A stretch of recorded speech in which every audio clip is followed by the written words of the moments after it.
یہاں سے وہ مسئلہ تو حل ہو گیا. لوگ کہتے ہیں میں خود قرآن سمجھتا ہوں, مجھے کسی تفسیر کی ضرورت نہیں ہے. ارے بھائی, صحابہ خود نہیں سمجھ سکتے تھے, ان کو تو نبی نے سمجھایا ہے, تو تم کیسے خود سے سمجھ سکتے ہو؟ نبی نے صحابہ کو سمجھایا, صحابہ نے تابعین کو سمجھایا, تابعین نے تبع تابعین کو سمجھایا, تبع تابعین نے اپنے شاگردوں کو, تو کنٹینیو یہ سلسلہ تواتر کے ساتھ آج تک چلا آ رہا ہے. اگر کوئی کہتا ہے تفسیر میں میرا کوئی استاذ نہیں ہے, تو اس کی تفسیر معتبر نہیں ہے. ہاں, اسی سلسلے میں 2 نمبر لوگ بھی آتے رہے اور 1 نمبر بھی آتے رہے, تو 2 نمبروں سے بچ کے 1 نمبر کو جنہوں نے فالو کرتے رہے وہ صحیح تفسیر ہے ان کے پاس. جنہوں نے 2 نمبروں کو فالو کیا وہ بھی گمراہ ہوئے, اور جنہوں نے کسی کو بھی فالو نہیں کیا, کہا کہ ہم خود سمجھیں گے, وہ بھی گمراہ ہو گئے. میں ایک مثال دیتا ہوں نا ڈاکٹر کی. آپ نے علاج خود سے کرنا شروع کیا تو بھی برباد, غلط ڈاکٹر کے پاس چلے گئے تو بھی برباد, صحیح ڈاکٹر کے پاس گئے تو پھر کیا ہوگے؟ کامیاب ہوگے. تو جو نبی کے سلسلے سے ڈسکنیکٹ ہوگا نا, اور وہ کہے گا کہ میرا کوئی استاذ نہیں ہے, یا استاذ تو ہے لیکن اس استاذ کا کوئی استاذ نہیں ہے, یا استاذ کا استاذ تو ہے آگے استاذ نہیں ہے, کہیں بھی یہ سلسلہ ڈسکنیکٹ ہوا تو سمجھو کہ گمراہی شروع. یہ معتبر علم نہیں ہے. معتبر علم جو صدیوں سے تواتر کے ساتھ سینہ بسینہ چلا آ رہا ہے.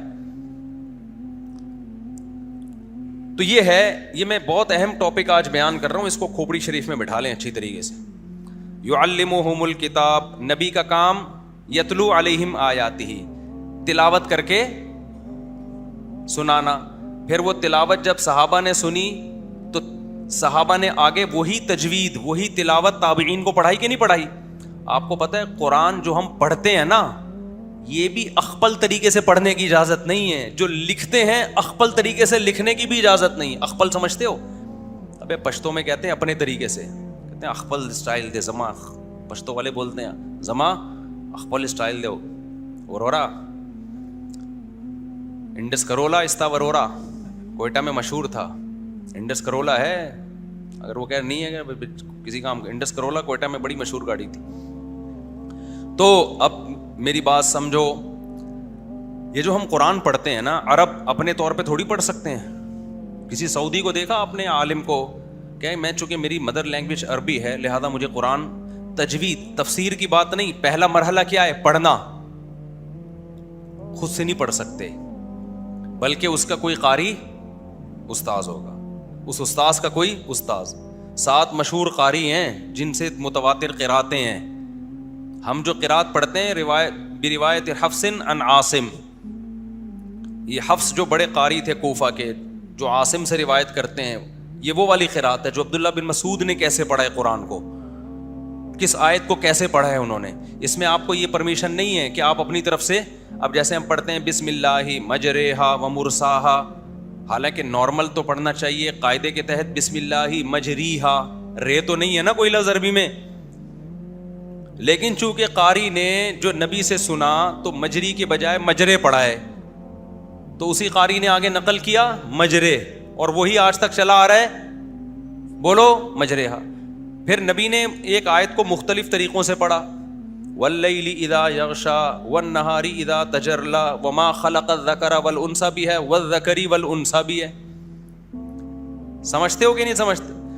الحمدللہ رب العالمین الرحمن الرحیم, مالک یوم الدین بھی پڑھا اور ملک یوم الدین بھی پڑھا. تو آپ اپنی طرف سے نہیں پڑھ سکتے کہ میں مالک یوم الدین یا ملک. بھائی آپ قاریوں سے سن کے, کہ آپ نے اگر اس ایک قاری کی قرات پہ پڑھنا ہے تو مالک یوم الدین, دوسرے قاری کی قرات پہ پڑھنا ہے تو مالکی. دونوں قاریوں نے الگ الگ روایت کیا نبی سے, لیکن دونوں نے سنا ہے تو دونوں کا معتبر ہے. وما هو علی الغیب بضنین ہے نا 30ویں پارے میں, تو اس کو ایسے بھی پڑھا جاتا ہے وما هو علی الغیب بضنین, ملا کے پڑھا جاتا ہے. اور کتابت میں بھی ایسا ہی ہے, نبی نے جیسے لکھوا دیا قرآن اپنی نگاہوں کے سامنے, تو جس طرح کاتب وحی نے لکھ دیا, اب اس لکھے ہوئے کو بھی آپ اخپل طریقے سے نہیں لکھ سکتے. اس کی مثال جیسے اولائکا کا لفظ ہے, یہ میں اس لیے بتا رہا ہوں کہ اسلام سینہ بسینہ چلا ہے. اسلام میں بابے بیچ میں آئیں گے, بابا لیس اسلام ہو ہی نہیں سکتا. ہاں کچھ اچھے بابے آئیں گے, کچھ برے بابے آئیں گے تو بالکل بابا لیس نہیں ہو سکتے. سند متصل کے ساتھ بابا چاہیے آپ کو. آپ کا بابا کون, اس کا بابا کون, اس کا بابا کون, اس کا بابا کون, یہ سند متصل کے ساتھ. متصل سمجھتے ہو؟ 1400 سال میں ایک دفعہ بھی یہ ڈسکنیکٹ نہیں ہونا چاہیے سلسلہ. تو اب آپ نے کیا کرنا ہے, یہ جو ہم قرآن پڑھتے ہیں, یہ جو اولائکا کا لفظ ہے, آپ نے دیکھا ہوگا الف کے بعد واو لکھا ہوتا ہے. اولائکا میں ہوتا ہے کہ نہیں ہوتا؟ اور لام پہ کھڑا زبر ہوتا ہے, لام کے بعد الف بولو نہیں ہوتا. حالانکہ جو پروننسیشن ہے اس میں تو الف کے بعد واو پڑھا ہی نہیں جا رہا. آپ نے کہا پڑھا تو جا نہیں رہا ہے, تو خام خامے پین کی سیاہی ضائع ہو رہی ہے. الف کے اوپر پیش ڈال دوں, واو لکھنے کی ضرورت نہیں ہے. کیا اس کی اجازت ہوگی آپ کو؟ قطعاً نہیں. آپ ویسے عربی میں کوئی خط لکھ رہے ہو تو وہ واو نہ لکھو. آپ قرآن لکھ رہے ہو تو آپ کو لکھنا پڑے گا. کیوں؟ کاتب وحی سے جو کتابت منقول ہے, جو ریٹن فارم میں قرآن آیا ہے, ریٹن فارم میں اسی طرح آیا ہے, اس میں آپ کو چینجنگ کی اجازت نہیں ہے. 30ویں پارے میں ہے نا, اقرأ بسم ربک الذی خلق, اس میں آخری آیت سے پہلے کیا ہے؟ لئن لم ينتہی لنصفعا بالناصیہ, ہے کہ نہیں؟ اب دیکھو یہ جو لفظ ہے نا لنصفعا, اس کا مطلب ہے ہم اس کو پیشانی سے پکڑیں گے. جو عربی گرامر میرے لیکچر جنہوں نے تفسیر کے سنے ہیں ان کو یہ سمجھنے میں مزہ آئے گا. لنصفعن یہ لام تاکید کے لیے, نصفعن کا معنی پکڑیں گے ہم, بالناصیہ پیشانی سے. اللہ نافرمان کو دھمکی دینا, اس کو پیشانی کے بالوں سے پکڑیں گے. اب نصفعن میں اصل میں ہونا چاہیے عین نون زبر عن. کیا ہونا چاہیے؟ بولتا کیوں نہیں؟ عین نون زبر عن ہونا چاہیے. قاعدے اور ضابطے کی روح سے ایسا ہونا چاہیے. جیسے میں کہتا ہوں لنضربن, میں ضرور بھی ضرور ماروں گا, تو لنضربن کے بعد با کے بعد الف کبھی بھی نہیں آتا. ہمیشہ کیا آتا ہے؟ الف آئے گا اسم میں, ناؤن میں, سینٹینس اور فعل میں نہیں آتا. لنصفعن تو سینٹینس ہے نا, میں پکڑوں گا, آئی ول ڈو, میں یہ کام کروں گا. سمجھتے ہو کہ نہیں سمجھتے؟ یہ تو سینٹینس ہے. تو سینٹینس میں الف نہیں آتا, جس کو ہم دو زبر کہتے ہیں. جیسے کتابن لکھوں گا نا میں, کتابن, کتابن میں کیا لکھوں گا؟ با کے بعد الف ڈال دوں گا, با نون زبر بن نہیں لکھوں گا. لیکن جو فعل ہے نا سینٹینس, اس میں الف نہیں ہوتا, یعنی یہ نون باقاعدہ لکھا جاتا ہے. لیکن کمال کی بات یہ کہ پورے قرآن میں اس جگہ یہ قاعدہ ٹوٹ رہا ہے یہ فعل, لیکن لنصفعن میں عین کے بعد نون کے بجائے کیا ہے؟ الف. اب کسی بھی عربی دان سے پوچھیں جس کو عربی گرامر آتی ہو, عربی رسم الخط, وہ کہے گا رسم الخط کے لحاظ سے یہ بالکل غلط ہے, یہ غلط ہے. لیکن کوئی اس غلط کو صحیح کر سکتا ہے؟ کیوں؟ یہ غلط ہی صحیح ہے. صحیح ہے نا؟ وجہ کیا ہے؟ ہمارے نبی صلی اللہ علیہ وسلم نے جب یہ آیت کاتب وحی سے کہا لکھو, تو لنصفعن, کیونکہ الف کو بھی اسی طرح پڑھا جاتا ہے اور نون کو بھی اسی طرح پڑھا جاتا ہے, تو کاتب وحی نے اس کا خیال نہیں کیا. انہوں نے دیکھا کہ جو آواز آ رہی ہے نا, جو سننے میں آ رہا ہے, سننے میں وہی آ رہا ہے جو عین دو زبر عن والا آواز ہوتی ہے, تو انہوں نے الف لگا دیا آگے سے. یہ اللہ نے کروایا کاتب وحی سے. کیوں کروایا؟ تاکہ پتہ چل جائے کہ جو نبی کے وقت میں ہو گیا نا, نون کے بجائے الف ڈل گیا, قیامت تک اس الف کو کوئی گرامر کے قاعدہ استعمال کر کے چینج نہیں کر سکا. تاکہ لوگوں کو یقین آ جائے ایسی خاندانی حفاظت دنیا میں کسی کتاب کی نہیں ہوئی ہے, کہ کتابت کی بھی حفاظت کی اللہ نے.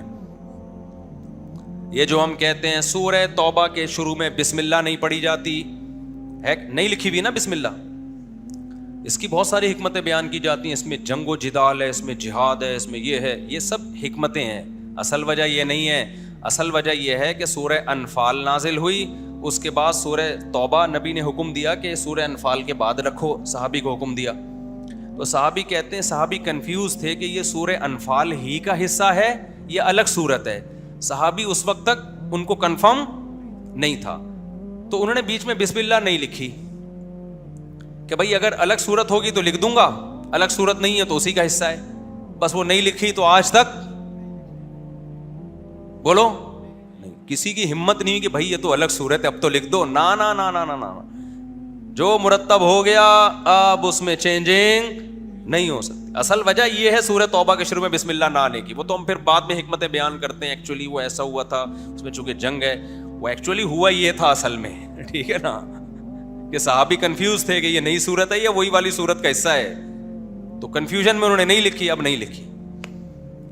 تو جیسے یتلو علیہم آیاتہ فہی تملا علیہ بکرۃ و اصیلا, سورہ فرقان میں, کہ مشرکین کہتے تھے کہ یہ ان کے سامنے لکھ کے ان کو پڑھ پڑھ کے سنائی جاتی ہیں.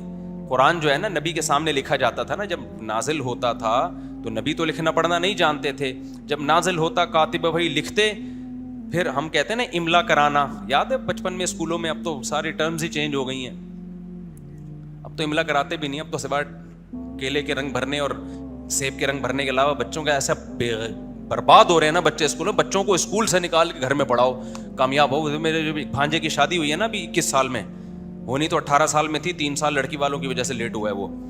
آج مجھے کوئی کہہ رہا ہے یار آپ لوگ اتنی کم عمری میں 21 سال میں بچوں کی شادیاں کر دیتے ہو, کیا کر رہے ہو؟ میں نے کہا بہت لیٹ ہو رہی ہے, میں توبہ استغفار کر رہا ہوں اس پہ, جس کی بیچارے کی 18 میں ہونی چاہیے تھی, 2 دانت کا ہو گیا تھا 18 میں وہ.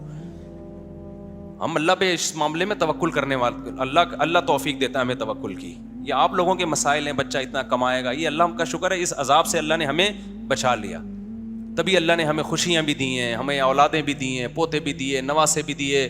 پوتے تو ابھی میرے نہیں ہوئے, نواسے ہو گئے, نواسی ہو گئی ہے, پوتے بھی ابھی. بچے میرے وہ ہے نا, وہ چھوٹا ہے نا, کیا کریں, وہ بڑھ ہی نہیں رہا, وہ بڑا ہی نہیں ہو رہا, ابھی 11 سال کا ہوا ہے, تو اس کو کس طرح سے میں 18 پہ لے کے جاؤں. تو اللہ پہ اعتماد کرو شادی بیاہ کے معاملے میں, بچوں کے معاملے میں, اللہ خوشیاں دے گا, چہروں پہ رونق دے گا, سمجھتے ہو.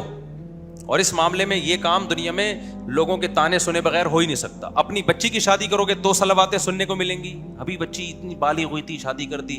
بیٹے کی کرو گے لوگ تانے دیں گے, اپنی کرو گے تو تانے ملیں گے, لیکن کسی کی مت سنو, دے دنادن کرتے جاؤ. اور یہ جو فیملی پلاننگ والے کہتے ہیں نا 30 کروڑ آبادی ہو جائے گی, 40 کروڑ بھی ہو جائے نا, پاکستان میں نہ اسپیس کی کمی ہے نہ وسائل کی کمی ہے.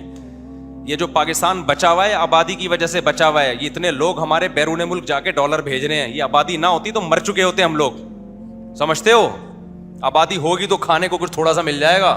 ابھی یہ میرے جو اتنے سارے بچے ماشاء اللہ, اللہ برکت دے, تو یہ بڑے بھی تو ہوں گے, کیا خیال ہے, اتنے رہیں گے. پھر مسئلہ ہے کہ کھلائے جا رہے ہو, کما رہے نہیں ہو, تو یہ بھی تو بڑے ہو کر ہاتھ بٹائیں گے نا, یہ بھی تو بڑے ہو کر ہاتھ بٹاتے چلے جائیں گے. تو یہ فیملی پلاننگ والے یہ بتاتے ہیں کہ بچہ کھاتا ہے, یہ نہیں بتاتے کہ 2 ہاتھ اور 2 ٹانگیں لے کے پیدا ہوتا ہے, کمانے کی صلاحیت بھی ہوتی ہے اس میں. تو پاکستان میں اسپیس کی, ایک بلوچستان ہی اتنا بڑا ہے نا, پوری آبادی بڑے آرام سے بلوچستان اکیلے میں آ سکتی ہے. یہ ایک ڈاکٹر صاحب بیان کر رہے 30 کروڑ کی آبادی ہونے والی ہے, 40 کروڑ کی, تو لوگ کروڑ کی آبادی. او بھائی اسپیس کتنی ہے, پاکستان نقشے میں نہ دیکھا کرو, نقشے میں تو اتنا سا ہے. لوگ دیکھ رہے ہوتے ہیں یار اتنا سا نقشے میں 30 کروڑ کہاں کھپائیں گے. ابے جب چل کے دیکھو گے پتا چلے گا بھائی اتنا سا نہیں ہے. یہاں سے حیدرآباد جاؤ خالی, حیدرآباد تک کی زمین خالی, برساتی مینڈکوں کی طرح بھی بچے پیدا کرو گے نا تو حیدرآباد تک بھی بھرنے والا نہیں ہے. اتنی یہ پاگل ہے, یہ ان کے نظریات سے ڈسے ہوئے لوگ ہیں. ان کی جب غلام قوم ہوتی ہے نا تو وہ غلاموں کی طرح سوچتی ہے, اس کی اپنی کوئی تھنکنگ نہیں ہوتی. ہم شکر ہے اسلام کو فالو کرتے ہیں, عملی طور پر جتنا ہم کوشش کرتے ہیں, میں نہیں دعویٰ کر رہا کوئی, ہم 100% کوشش تو 100% ہی کی ہوتی ہے نا, نظریات تو ٹھیک ہے نا ہمارے, اس لیے اللہ نے ہمیں ان عذابوں سے بچایا. تو اللہ تو ہے ہی نہیں ان کی ڈکشنری میں, پاس سب کچھ ہے بیچاروں کے پاس, خوشی نہیں ہے, کیونکہ ہر وقت جیب جیب جیب, پیسہ جیب پیسہ. بچہ پیدا ہو گیا تو ایکچولی کر کے اسکولوں کی فیسیں, فلانے فیسیں, ڈمکانی فیسیں. اور میں 2 بچے والوں کی عذاب اور ٹینشنیں دیکھ رہا ہوں. اتنے مہنگے اسکولوں میں پڑھا کے کہتے ہیں یار ہم نے لاکھوں روپے خرچ کر کے اپنا باغی بنا دیا ان کو, تو پیسے یا پڑھاؤ نہیں ہے, ٹماٹر بیچے گا, ختم, کوئی مسئلہ نہیں ہے. مرے گا وہ بھی جو کروڑوں روپے کماتا ہے, مرے گا وہ بھی جو ٹماٹر بیچتا ہے. آج ایک بے روزگار آیا, کرنے کو کچھ کام ہی نہیں ہے. میں نے کہا میں بہترین کام ہے میرے پاس, آپ کا میں بہترین کام بتاتا ہوں. کہہ رہے بے روزگاری, کرنے کو کچھ نہیں ہے, یہ ہو رہا ہے. میں نے کہا بھائی تو میرے پاس آیا نا, ریڈی دلاتا ہوں, ٹماٹر لگا, اس پہ موت آ رہی ہے. پہنچنا کہاں چاہتے ہیں؟ امیزون کے ذریعے ایک دم وہاں پہنچنا چاہتے ہیں. تو ایک بندہ پہنچ گیا اور اس کا بھی دماغ خراب ہو گیا, ٹھیک ہے نا, سٹھیا گیا ہے وہ بھی, ٹھیک ہے, تو تم بھی وہاں پہنچو گے, شکر کرو نہیں پہنچے وہاں پہ, ورنہ اسی جیسے ہو جاؤ گے. 100 دفعہ پناہ مانگا کرو, اللہ اس جیسا نہ بنا دینا مجھے. دیکھیں نہیں ہر دوسرے بیان میں لگتا ہے کوئی دماغی کیا ہے, مچھلی دکھا رہا ہے, یہ مچھلی دیکھو, یہ میری دال دیکھو میں کھا رہا ہوں, غریب ہو, ٹھیک ہے نا. یہ اس کی علامت ہے. انزائٹی کے پیشنٹ ایسے ہوتے ہیں, پتہ ہے آپ کو, نارمل آدمی کبھی بھی ایسا نہیں ہوتا. تو اللہ پہ کیا کرو میرے بھائی, توکل کرو, خوش رہو گے اس سے. اور دنیا ویسے بھی مسافر خانہ ہے. کل ایک بندہ آیا میرے پاس کہ 5 مہینے کا حمل ہے, بچہ معذور ہے, ڈاکٹروں نے کہا گرا دو اس کو. تو بچہ معذور ہے ساری زندگی. میں نے کہا معذور بچہ پیدا ہو تو ٹینشن سے بچنے کے لیے قتل کر دو گے اس کو, ہے بھائی؟ کوئی نابینا ہے, ہاتھ پاؤں ٹیڑھے ہیں, آپ کہو کہ ساری زندگی بیچارہ کیسے سروائیو کرے گا, تو اڑا دو اس کو, یہ جائز ہے؟ تو ایسے ہی جب 4 مہینے کا بچہ ہو گیا, پورے اعضاء بن گئے, وہ تو انسانی جان ہے, اب تو جو ہے صبر کرو بھائی. کہہ رہے پوری زندگی کیسے گزرے گی؟ میں نے کہا زندگی قارون کی بھی گزر گئی, فرعون کی بھی گزر گئی, اور موسیٰ کی بھی گزر گئی. حضرت موسیٰ کی ٹینشنوں میں گزری, فرعون کی عیاشیوں میں گزری. تو دونوں کہاں ہیں؟ ایک آگ میں ہے اور ایک کا قرآن میں ذکر ہے, وہ جنت کے باغوں میں. کیسے اللہ نے موسیٰ کو ذکر کیا نا قرآن میں. تو میں نے کہا بھائی جو پیدا ہو, پہلے تو دعا کرتے ہیں اللہ صحت مند بچہ دے. بعض دفعہ ایسی رپورٹیں ہوتی ہیں معذور ہے لیکن صحت مند بچہ پیدا ہو جاتا ہے, دل سے دعا ہے. لیکن جو بھی ہو اللہ کی تقدیر سمجھ کے راضی رہو اس پہ. یہی تمہاری یہی آزمائش ہے. ہو سکتا ہے اللہ اسی پہ بخشے تمہیں, تمہاری خطاؤں کو معاف کر دے اللہ تعالیٰ اس پہ. تو 4 مہینے کے بعد بچہ نہیں گرا سکتے, سمجھ رہے ہو؟ اچھا خیر, تو میں یہ عرض کر رہا تھا کہ یتلو علیہم آیاتی, نبی نے جیسے پڑھ کے سنایا, آپ کو اس میں اپنی طرف سے چینجنگ کی اجازت نہیں ہے. اب کوئی کہ میں نے خود سے قرآن پڑھنا سیکھا ہے, خود سے کوئی بولو نہیں سیکھ سکتا, کیونکہ ایک خاص طرح سے ہی آپ کو پڑھنا پڑے گا جو نبی کا انداز تھا.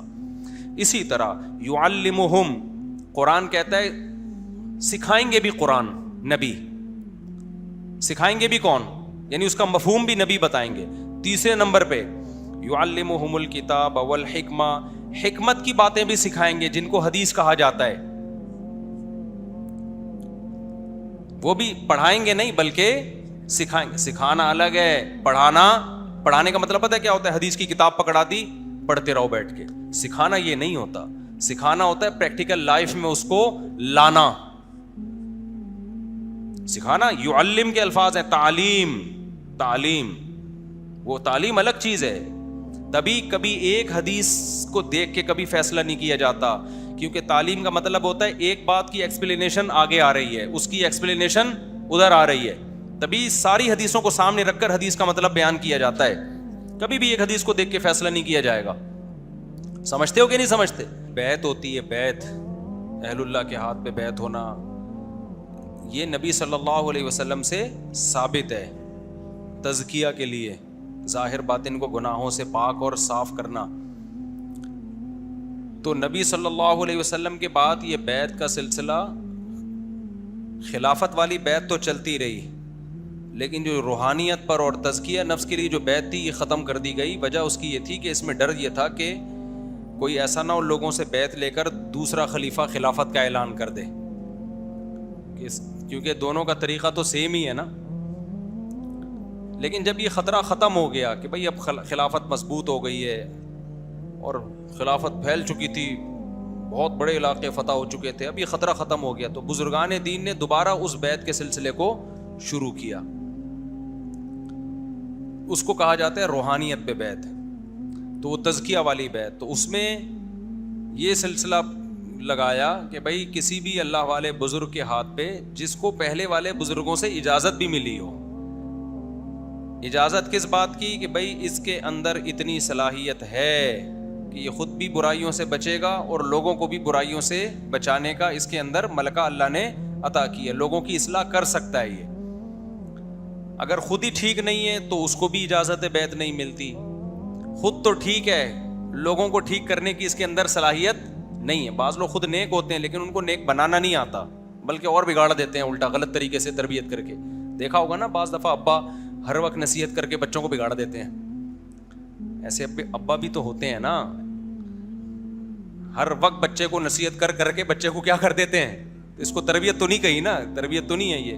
ابا کو فکر تو ہے لیکن ان کو اصلاح کرنا آتی نہیں ہے. تو یہ اصلاح کرنا بھی ایک فن ہے, ہر ایک کا کام نہیں ہے یہ. تو بزرگان دین میں یہ سلسلہ شروع ہوا, یہ پہلی صدی یا دوسری صدی کے اواخر میں ہی شروع ہو گیا تھا کہ جو بزرگان دین تھے انہوں نے لوگوں کا تزکیہ کرنا شروع کیا. اچھا, شروع میں یہ تزکیہ جو ہوتا تھا ظاہری اعمال سے کا نہیں ہوتا تھا, باطنی کا ہوتا تھا. اس لیے کہ اسلامی حکومتیں تھیں, خیر اتنی غالب تھی کہ لوگ زنا سے تو ویسے ہی بچتے تھے, جھوٹ سے, چوری سے, ان برائیوں سے ویسے ہی بچتے تھے, کیونکہ برائیاں آسان تھیں بھی نہیں. زنا کرنے والے کو چترول لگتے تھے تو کہاں سے کرے گا وہ. ساری عورتیں پردہ کرتی تھیں تو بدن نظری ویسے ہی مارکیٹ میں نہیں تھی. سب کی داڑیاں تھیں, سب کے لباس شریعت کے مطابق تھے, سودی نظام ہی نہیں تھا تو سود کھائیں گے کہاں سے. لیکن باطن میں خرابیاں آنا شروع ہو گئی تھیں. شہرت کی لالچ, حب جاہ, بڑا بننے کا شوق. بعض لوگوں کی خواہش ہوتی ہے ہر جگہ ہماری ٹانگ اونچی رہے, ہوتی ہے نا, ہر جگہ ہماری ٹانگ کیا رہے, کام کوئی اور کرے, نام کس کا آئے, ہمارا آئے. تو یہ جو باطن کی برائیاں تھیں نا, یہ ختم کرانے کے لیے بزرگان دین نے, صوفیاء کرام نے باقاعدہ بیعت کا سلسلہ شروع کیا. تو جو اس کام میں لگ گئے نا ان کو صوفی کہا جانے لگا. یہ لفظ نیا تھا, کام نیا نہیں تھا. بعض لوگ کہتے ہیں نا تصوف بدعت ہے, بالکل غلط کہتے ہیں. تصوف کا لفظ تو آپ بدعت کہہ سکتے ہیں, بعد میں ایجاد ہوا ہے. تصوف میں جو کام ہو رہا ہے وہ کام تھوڑی بدعت ہے. تو ناموں کو تھوڑی دیکھا جائے گا, کام کو دیکھا جائے گا کہ کیا ہے. کام اگر وہی ہو رہا ہے جو نبی کے دور میں ہو رہا تھا, صحابہ تابعین کے دور میں ہو رہا تھا, تو پھر وہ بدعت کہاں سے ہو گیا. جیسے فقہ کا جو لفظ ہے, قرآن و حدیث سے جب ہم مسائل نکالتے ہیں تو نبی کے دور میں تو یہ سب ایک ہی تھا, مسائل کے لیے الگ سے کوئی علم نہیں تھا. لیکن جب اسلامی حکومتیں پھیلی ہیں تو قرآن و حدیث سے مسائل نکال کے کتابوں میں لکھے گئے حلال و حرام کے, اس کو نام دیا گیا فقہ کا. تو یہ نام تو جدید تھا لیکن یہ کام جدید نہیں تھا. مسائل تو وہی تھے جو نبی کے دور میں, اس کو مرتب کر لیا گیا. سمجھتے ہو؟ اور آسان مثال سمجھاتا ہوں, مصحف عثمانی, حضرت عثمان نے قرآن مرتب کیا نا اپنے دور میں, ایک قرآن پہ جمع کر دیا سب کو, کیونکہ سب نے اپنے اپنے طریقے سے ترتیبیں الگ الگ لکھی ہوئی تھیں. کسی نے سورہ آل عمران پہلے لکھی ہوئی ہے, سورہ نساء بعد میں لکھی ہوئی ہے, کسی نے سورہ فلق سورہ ناس لکھی نہیں کہ یہ تو سب کو یاد ہی ہوتی ہے, اس کو قرآن میں لکھنے کی کیا ضرورت. عبداللہ بن مسعود نے سورہ فلق سورہ ناس اپنے قرآن میں لکھی نہیں تھی, انہوں نے کہا تو بچوں کو یاد, سورہ فاتحہ بھی نہیں لکھی تھی انہوں نے کہ اس کی لکھنے کی کیا ضرورت ہے. لیکن بعد میں یہ تحریف کا ذریعہ بن سکتی تھی نا یہ چیز. بعد میں ہوتا لوگ کہتے ہیں یار عبداللہ بن مسعود کے قرآن میں تو یہ نہیں ہے اور فلانے قرآن میں تو یہ صورت پہلے ہے. بھائی ایک لڑائی کا خطرہ تھا.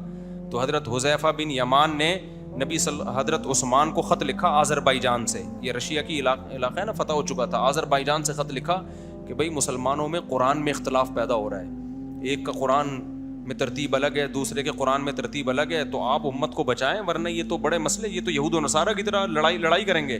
حضرت عثمان نے بڑا خاندانی کام کیا. حضرت عثمان نے کہا کہ پوری دنیا میں جہاں جہاں اسلامی خلافت پھیلی تھی جتنے قرآن ہے سب جمع کر کے لاؤ, اور ایک ترتیب پہ الحمد سے لے کے والناس تک سارے حفاظ کو بلا کے ان کی موجودگی میں جمع کر دیا, اور باقی سارے نسخوں کو آگ لگا دی. ٹھیک ہے نا, سب کو کیا کر دیا, آگ لگا کے جلا دیا. تو بڑا خاندانی کام ہو گیا کہ بھئی اب وہی, اس کو پھر نام کیا دے دیا گیا, مصحف عثمانی. اب کوئی کہے یار مصحف عثمانی نبی کے دور میں تو تھا نہیں. بھائی تھا, لیکن چونکہ اس قرآن وہی ہے جو نبی کے دور میں تھا, اس میں ترتیب تو سب کو اجازت تھی جس ترتیب سے چاہیں لکھیں, لیکن اس کو مرتب چونکہ ایک خاص ترتیب سے حضرت عثمان نے کر دیا تو اس کا نام کیا پڑ گیا, مصحف عثمانی. حضرت عثمان کا قرآن کہہ لیں آپ اس کو. تو قرآن تو نبی کا ہی ہے, چونکہ مرتب حضرت عثمان نے کیا تو نام بعد میں پڑا, تو نام دینے میں کوئی حرج نہیں ہے. اب کوئی غیر مسلم کہ یہ تو قرآن بدعت ہے, یہ محمدی قرآن تو ہے نہیں, یہ تو عثمانی قرآن ہے. ہم کہیں گے بھائی ہے محمدی صلی اللہ علیہ وسلم, لیکن مرتب حضرت عثمان نے کیا تو نام کیا پڑ گیا. یہ بالکل ایسے ہی ہے جیسے فقہ حنفی یا شافی, یہ تو نبی کے دور کے ہی مسائل ہیں, لیکن مرتب چونکہ امام حنیفہ کے شاگردوں نے کیا تو اس کو نام کیا دے دیا, فقہ حنفی کہہ دیا, کسی کو فقہ شافی کہہ دیا. تو ترتیب کی وجہ سے, جیسے حدیث تو نبی کے دور میں تھی, امام بخاری نے جو حدیث کا مجموعہ جمع کیا اس کو ہم کیا کہتے ہیں, حدیث بخاری کہہ دیتے ہیں. اب کوئی کہ تو بخاری تو یہ منکرین حدیث یہی تو کہتے ہیں تو بخاری تو 200 سال کے بعد لکھی گئی ہے, 250-300 سال کے بعد کتابیں لکھی گئی ہیں, نبی کے دور میں تو یہ تھی نہیں. اور بھائی کتابیں نہیں تھیں, حدیثیں تھیں. تو جو مرتب کرتا ہے اس کا نام دے دیا جاتا ہے. سمجھتے ہو کہ نہیں سمجھتے ہو؟ تو تصوف جو ہے نا, تصوف یا صوفی ازم جسے کہا جاتا ہے, یہ بھی نبی, یہ والا صوفی ازم نہیں جو جاہل لوگ چلا رہے ہیں. کہیں ایسا نہ ہو کہ وہ جو ناچنے گانے کی آ رہی ہے نا آج کل ٹوپی والے, صوفی ازم کے نام پہ قوالیاں دھمال. جو اصل تصوف ہے وہ الگ ہے, جو آج کل مارکیٹ میں چل رہا ہے وہ بالکل الگ ہے. تو جو اوریجنل تصوف ہے یہ نام نبی کے دور میں نہیں تھا, مگر تصوف میں جو کام ہوتا ہے کہ کسی بزرگ کے ہاتھ پہ بیعت کر کے اپنے ظاہر باطن کی اصلاح کرنا, یہ کام نبی کے دور میں بھی ہوتا تھا, صحابہ تابعین کے دور میں بھی. صحابہ کے دور میں ایک بیعت رہ گئی تھی خلافت والی, روحانیت والی نہیں تھی. اس کی حکمت میں نے بتا دی, بعد میں وہ بھی شروع ہو گئی, پھر بزرگان دین نے اس کو بھی شروع کر دیا, روحانیت والی بیعت کو. تو شروع میں تو یہ ہوتا تھا کہ بزرگوں کے ہاتھ پہ لوگ بیعت, اس کو تصوف کہا جانے لگا. اس کا مقصد کیا ہوتا تھا کہ دل سے دنیا کی محبت نکالنا. ظاہری اعمال سب کے درست تھے, دنیا کی محبت, اس کے لیے بزرگان دین جس کو اپنے ہاتھ پہ بیعت کرتے نا, اس سے بڑے مجاہدے کرواتے تھے. جس کو دیکھتے ہی اس میں ٹھڑک بہت ہے. ٹھڑک کا پتہ ہے, جب دل میں کوئی خواہش ہوئی یہ پوری کیے بغیر بیٹھتا نہیں ہے. کوئی انٹی یہاں سے گزر رہی ہے, گھر تک پہنچا کے آتا ہے. یہ لوگ کیا کہلاتے ہیں؟ ٹھرکی. خواہشات پہ کنٹرول ہی نہیں ہے. گٹکا کھانے کا دل کیا, گٹکا کھا لیا, جو دل چاہ رہا ہے. آج تو خواہشات کی تکمیل کا نام ہے نا. تو وہ بزرگان دین ان سے مجاہدے کرواتے تھے, حلال چیزیں بھی چھڑوا دیتے تھے ان سے, حلال چیزیں. اب علماء ظاہر کو ان پہ اعتراض ہوتا تھا, بھائی یہ تو شریعت نے حلال کی ہیں, آپ ان کو ان کے اوپر حرام کیوں کر رہے ہو؟ تو وہ کہتے تھے بھائی ہم حرام نہیں کر رہے, ان سے حلال بھی چھڑوا رہے ہیں تاکہ ان کے اندر جو ول پاور ہے وہ کیا ہو, وہ بڑھے. تو یہ حرام نہیں کر رہے, یہ ٹریننگ دینے کے لیے. جیسے فوجیوں کو جب ٹریننگ دی جاتی ہے نا, جو کمانڈوز ہوتے ہیں, جو SSG کمانڈوز ہوتے ہیں, تو جنگلوں میں ان کو انڈے پراٹھے تھوڑی کھلائے جاتے ہیں. اب کوئی کیا, آپ تو ہم سے حلال چھڑوا لیا, انڈا پراٹھا تو اسلام میں حلال ہے. ان سے کہا بھائی تمہیں انڈے پراٹھے اس لیے چھڑوائے ہم نے کہ جب میدان جنگ میں لڑنا پڑتا ہے تو ہر جگہ انڈے پراٹھے اویلیبل نہیں ہوتے. دشمن یہ نہیں ہوتا کہ چونکہ ایکچولی آپ بہت تھک چکے ہیں تو یہ سامنے ہوٹل ہے وہاں سے 2 پراٹھے کھا کے آئیں, اتنی دیر میں انتظار کر رہا ہوں, دوبارہ ہم فائٹ شروع کریں گے. وہاں تو کبھی کھانے کو ملتا ہے, کبھی پتے بھی کھانے پڑتے ہیں. تو ان کو ٹریننگ دی جاتی ہے, پتے بھی کھلائے جاتے ہیں. تو اسی ٹائپ کا مجاہدہ صوفیہ کرام کروایا کرتے تھے. سمجھتے ہو؟ دنیا کی محبت نکلوانے کے لیے نوٹ جلوائے, پیسے جلوائے جاتے تھے کہ جلاؤ. اس وقت تو نوٹ نہیں ہوتے تھے, یہ اشرفیاں ہوتی تھی, صدقے کرو تاکہ نکالو اس کو دل سے. بڑے سخت مجاہدے ہوتے تھے جس کا آج میں اور آپ تصور بھی نہیں کر سکتے. ایسا رگڑا دیا جاتا تھا. کسی میں دیکھتے تکبر ہے, تکبر بہت زیادہ ہے, اس کی اصلاح کے لیے اس سے ایسے کام کروائے جاتے تھے اس کی یہ تکبر ٹوٹے. اس سے جھاڑو دلوائی جا رہی ہے, اس سے نمازیوں کے جوتے سیدھے کروائے جا رہے ہیں, ٹھیک ہے نا. روزانہ نمازی آئیں گے تم ان کے چپل سیدھے کرو, جھاڑو دو, تاکہ اس کی جو انا ہے نا یہ کیا ہو. تو یہ سیٹ اپ تھا, یہ بڑا مبارک سلسلہ تھا. تو وہ ان بزرگوں کے مریدین ہوتے ہیں, پھر وہ دیکھتے ہیں ان میں جو صحیح ہیں, جن ان بزرگوں کو ان کے بارے میں خیال ہوتا کہ یہ زیادہ اصلاح کے قابل ہیں, ان کا بڑا ہم نے مجاہدہ کرا ہے اور ان کے آثار ایسے لگتے ہیں کہ یہ نیک ہیں بھی اور نیک بنا بھی سکتے ہیں. تو ان کو خلافت دی جاتی تھی, اجازت بیعت دی جاتی تھی کہ آپ ہماری زندگی میں بھی بیعت کر سکتے ہیں, ہمارے مرنے کے بعد بھی لوگوں کو بیعت کر سکتے ہیں. یہ سلسلہ بڑا اچھا یہ 4 سلسلے پھر مشہور ہوئے, چشتی, قادری, سہراوردی اور سلسلہ چشتیہ, قادریہ, نقشبندی اور سہراوردی. یہ سلسلے کا مطلب یہ ہے کہ ہر بزرگ کی اصلاح کا اپنا ایک طریقہ ہوتا تھا. جیسے بعض بزرگوں کی اصلاح کا یہ طریقہ ہوتا ہے, جیسے نقشبندی سلسلے میں نا یہ ہوتا تھا کہ اللہ کی محبت اتنی پیدا کر دی جائے کہ گناہ خود ہی چھوڑے, وہ برائیوں کو خود ہی چھوڑے. بعض سلسلوں میں یہ تھا کہ اللہ کا خوف پیدا کیا جائے. تو یہ چاروں کا طریقہ ایک دوسرے سے تھوڑا تھوڑا کیا تھا, ڈفرینٹ تھا, لیکن مقصد سب کا کیا تھا, ایک کہ بھئی اللہ کی محبت پیدا ہو اور برائیوں سے چھوٹیں. تو یہ 4 سلسلے چلے ہیں پوری دنیا میں, یہی پھر رائج ہوئے ہیں. آپ ترکی میں جائیں, سعودیہ میں جائیں, سعودیہ میں بھی اب انہوں نے تصوف کو ختم کر دیا کیونکہ اس میں 2 نمبریاں بہت زیادہ ہو گئی تھی. جب یہ شیخ محمد بن عبد الوہاب کی تحریک چلی ہے نا تو بہت زیادہ 2 نمبریاں ہو گئی تھی. جیسے ہمارے یہاں بھی 2 نمبریاں اس میں بہت زیادہ ہیں. تو سعودی ہوئے تو بڑے انہوں نے تو سارے ایسی کی تیسی کر دی, بولے چلو ختم سارا, چلو پتلی گلی سے کیا کرو, کیونکہ اس میں 2 نمبریاں زیادہ ہو گئی تھیں اور 1 نمبری بہت تھوڑی رہ گئی تھی. تو پھر سعودی عرب حساس جگہ ہے نا, وہاں اگر یہ 2 نمبریاں چلتی رہتی, وہ تو نبی کی قبر کو کیا بنا لیتے, وہاں تو کیا کچھ ہو جاتا. لیکن یہ کہ فی نفس ہی یہ سلسلے پوری دنیا میں چلے ہیں بزرگان دین کے, یہ چاروں سلسلے بہت زیادہ, ہندوستان میں بھی, پاکستان میں بھی, بنگلہ دیش میں بھی, ترکی, پوری دنیا میں جائیں گے آپ کو ان سلسلوں کے بزرگ آج بھی ملیں گے جو لوگوں کو بیعت کرتے ہیں, ان کی اصلاح کرتے ہیں. لیکن ان چاروں سلسلوں میں بھی 2 نمبریاں بھی بہت پھیلی ہیں پھر, جس کی وجہ سے یہ چاروں سلسلے بدنام بھی ہوئے ہیں. اب نقش بندی کوئی اپنے آپ کو کہہ رہا ہونا تو آدمی ڈر جاتا ہے, پتہ نہیں یہ مارکیٹ میں کیا لائے گا, کوئی نہیں لائے گا مارکیٹ میں, ٹھیک ہے. اب اگر کسی کے نام کے ساتھ لگو نا قادری, سہروردی, چشتی, تو سمجھ لو کسی قوالی میں شرکت کے لیے جا رہی ہے. تو وہ جو اصل روح تھی نا وہ سائڈ پہ رہ گئی, اور یہ مزار پرستی, قوالیاں اور پیر صاحب کی چاپلوسی, مکھن گیری, پیر صاحب کو ایسا خدا بنا لینا کہ بس پیر صاحب نے جو کہہ دیا چاہے قرآن و سنت کے خلاف ہو, تو پیر پرستی جسے کہتے ہیں, وہ پیر پرستی آ گئی. آپ سندھ میں دیکھو, پنجاب میں دیکھو, یہ تصوف ہی کے سلسلے تھے جو بگڑ کے پیر پرستی پہ گئے ہیں. لیکن ان میں بھی سارے بگڑے نہیں ہیں. انہی چاروں سلسلوں میں جو صحیح علماء تھے, بزرگان دین تھے, وہ آج بھی الحمدللہ بڑی تعداد میں موجود ہیں. سمجھتے ہو کہ نہیں سمجھتے ہو؟ جو عقیدہ توحید پر قائم ہے, سنت پر قائم ہے, انہوں نے تصوف میں بدعتوں کو گھسنے نہیں دیا. ہندوستان میں بہت زیادہ بدعتیں تصوف میں آ گئی تھیں. مولانا اشرف علی تھانوی رحمۃ اللہ علیہ نے اس کے خلاف بہت زبردست کام کیا, بہت زیادہ کام کیا. انہوں نے تصوف سے ساری بدعتوں کو نکالا ہے, اور انہوں نے اس کی روح کو فوکس کیا. مثال کے طور پر ان کی خانقاہ میں ایک شخص آیا اور نمازیوں کی چپل سیدھے کر رہا ہے نا, انہوں نے اس کو پابندی لگا دی کہ تو یہ کام نہیں کرے گا. وہ کہہ رہا تھا میں تواضع سیکھ رہا ہوں. انہوں نے کہا تمہارے اندر سے تکبر پیدا ہوگا, ٹھیک ہے نا, تمہارے اندر یہ احساس ہوگا میں 18ویں گریڈ کا آفیسر ہوں, لیکن میں کتنا نیک ہوں کہ میں نمازیوں کے چپل سیدھے کرتا ہوں.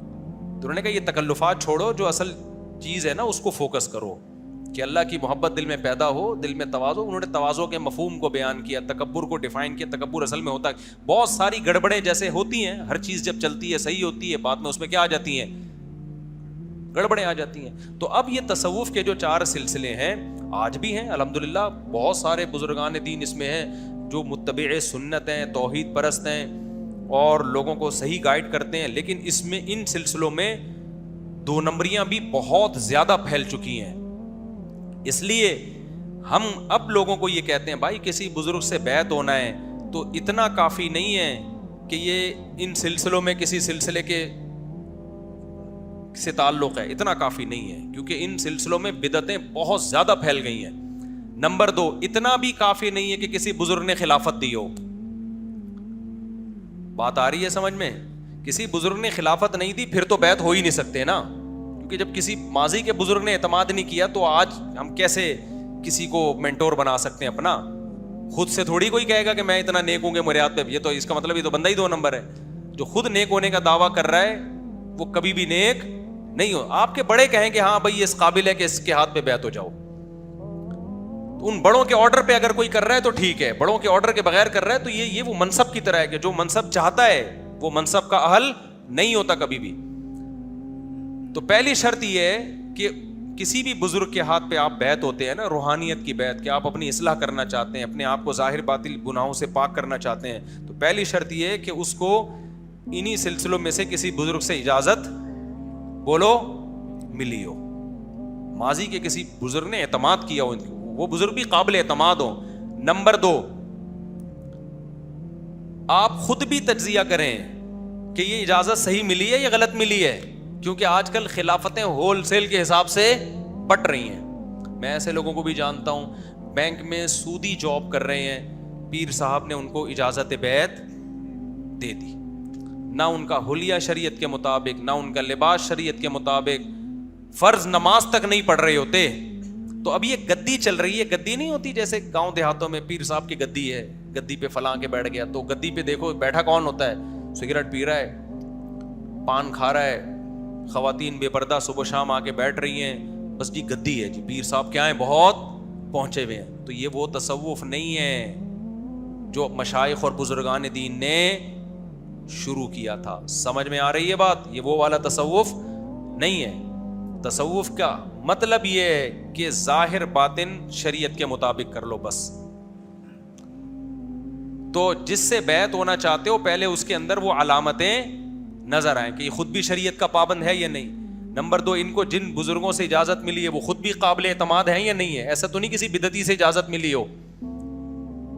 گدی نشین جو چل رہے ہوتے ہیں جاہل لوگ, قوالیاں یا قبروں پہ سردے ہو رہے ہیں, ایسے بزرگوں کو میں جانتا ہوں آج کل ایک ٹائم کی نماز نہیں پڑھتے, وہ کرامتوں کے قصے صبح شام بیان کرتے رہتے ہیں بیٹھ کے. نہ بھائی, اصل کیا ہے؟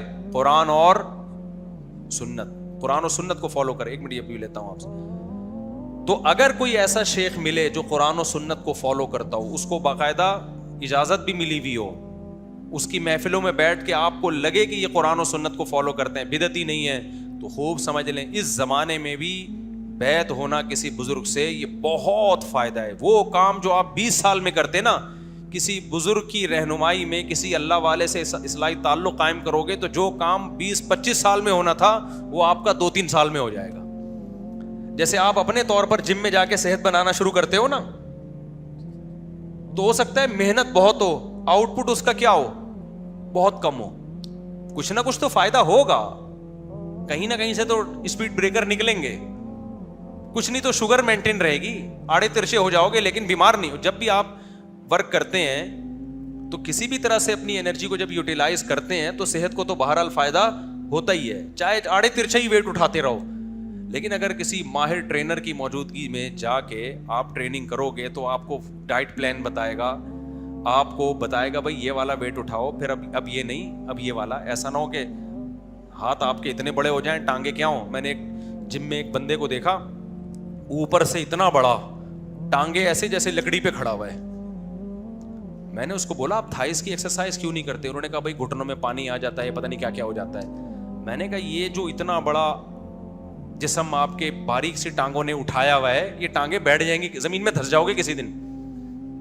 تو کسی ٹرینر سے اگر رابطہ کر لیتے, انٹرنیٹ پہ ادھر ادھر دیکھا ہوگا کہیں کہ تھائس لگانے سے یہ ہو جاتا ہے, تھائس کی ایکسرسائز سے, کچھ نیٹ پہ تو سب کچھ پڑا ہوا ہے, بس وہیں سن کے ایمان لے آئے.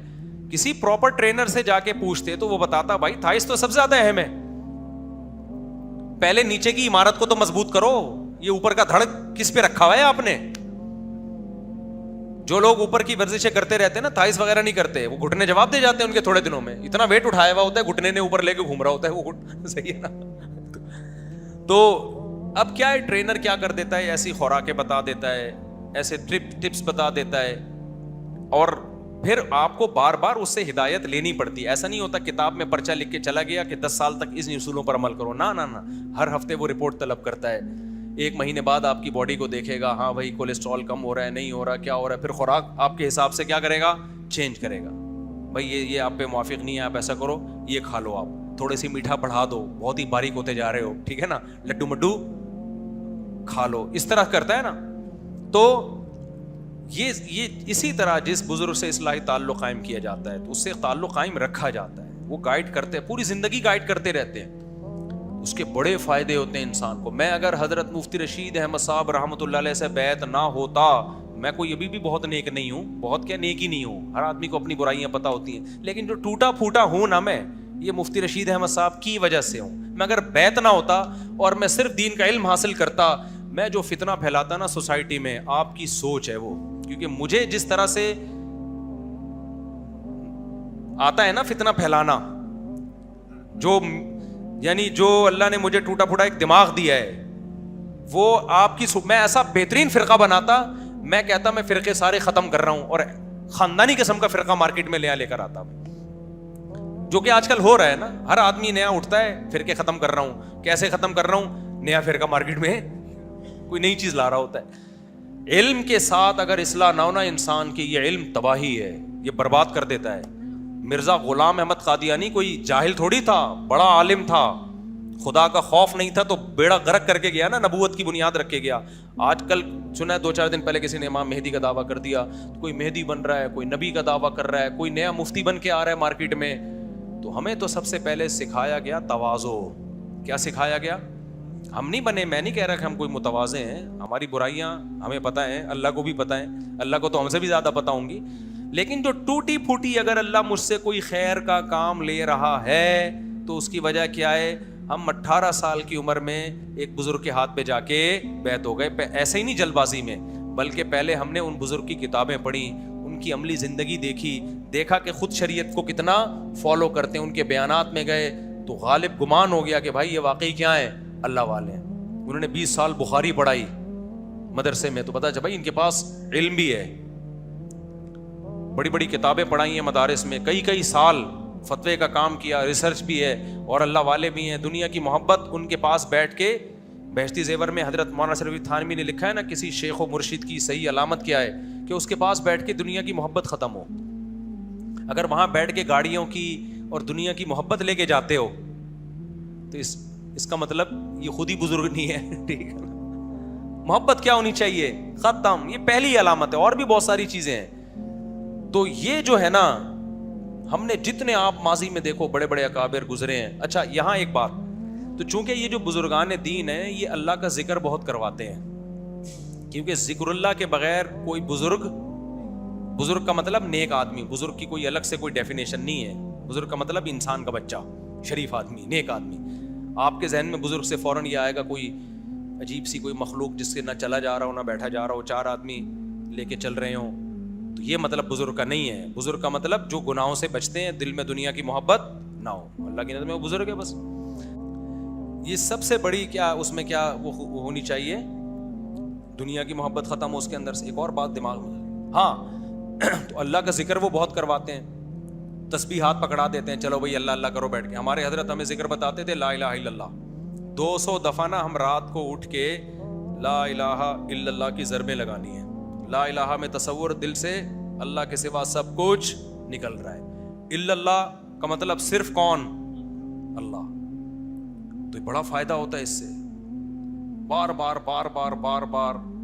تو ایسا ایک عجیب انسان کا دل بننا شروع ہوتا ہے, اللہ کی محبت پیدا ہونا شروع ہوتی ہے. تو اب اس سے کیا ہوتا ہے, اب اس سے نا بعض لوگوں کو آج کل کے جو نئے نئے اسکالرز آ رہے ہیں نا, وہ کیا کہتے ہیں, یہ جو صوفی لوگ ہیں یہ ذکر اللہ لگا دیتے ہیں, یہ جہاد تو کرتے ہی نہیں ہیں, یہ صوفیوں نے دین کا بیڑا غرق کیا. میں اصل صوفیوں, جو جاہل صوفی ہیں انہوں نے تو واقعی بیڑا غرق کیا ہے, اور میجورٹی جاہل صوفیوں کی ہی ہے یہ آج کے دور میں.